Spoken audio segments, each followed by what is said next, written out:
Now, I've been very critical of Amorim, but he's here to stay. And today I'm here to offer some copium for you guys, but also just mainly for myself. Sunday was probably the best performance that we've seen in the league under Amorim so far. We can't draw massive conclusions from it, but we can see that there's signs of life at least in this team. Listening. Villa was super passive in this game, but they were a team that was chasing that Champions League football. And United went man-to-man with them, and they dominated the game even before the red card. And we've been wanting this aggressive approach in the Prem for so long now.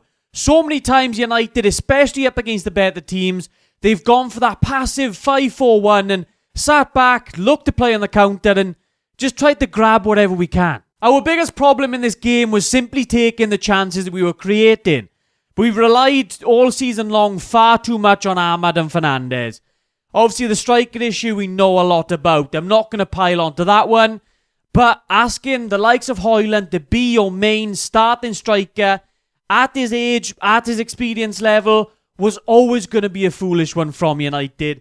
Hopefully now we can rectify that in the summer. £13, I mean, I ain't got that sort of money. I'm not paying 13 quid. No. But first off, I want to look at United's pressing in this game, and then later on, look at what United did with the ball. From the first whistle, United were super aggressive.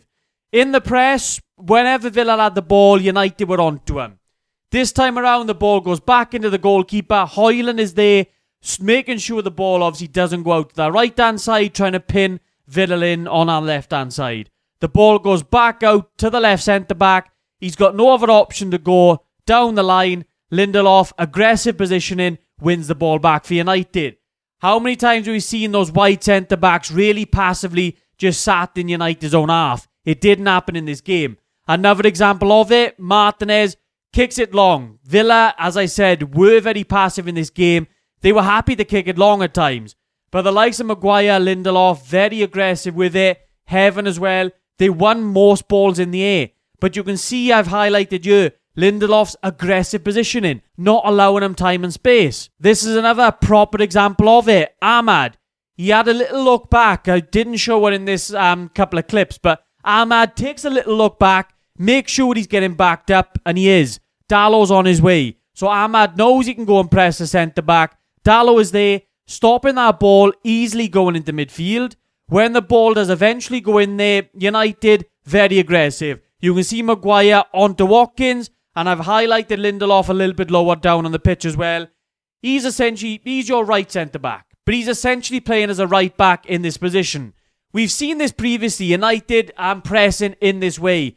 Pressing in more of a 4-4-2 fashion, rather than obviously sitting back in that 5-4-1. I don't really know why Amorim goes away from it. Whether he's worried about United's backline, going man for man with the personnel we have, I don't know. But in this game, we came out aggressively, and lo and behold, it worked. Even with Lindelof, Maguire in that back line, going man for man, United dominated this game. We have to see more of this next season if Amorim's system is going to work in the Prem. Very wise, very wise, very wise. And then in possession then, we've seen that Amorim has sort of used this 3-1-5-1 formation.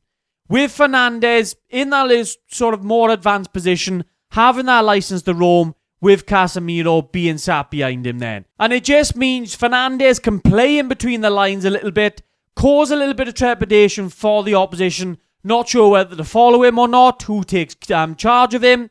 And then Fernandes can link up, then he can wander around the pitch, link up with the right-hand side, link up with the left-hand side. At times, Mount was dropping, Fernandes would go a little bit further forward, same with Ahmad on that other side. Casemiro doing that holding role, providing the passes from deep, but I think it did really work in this game. Obviously, we have used it for a few weeks now, and it hasn't been the most effective thing.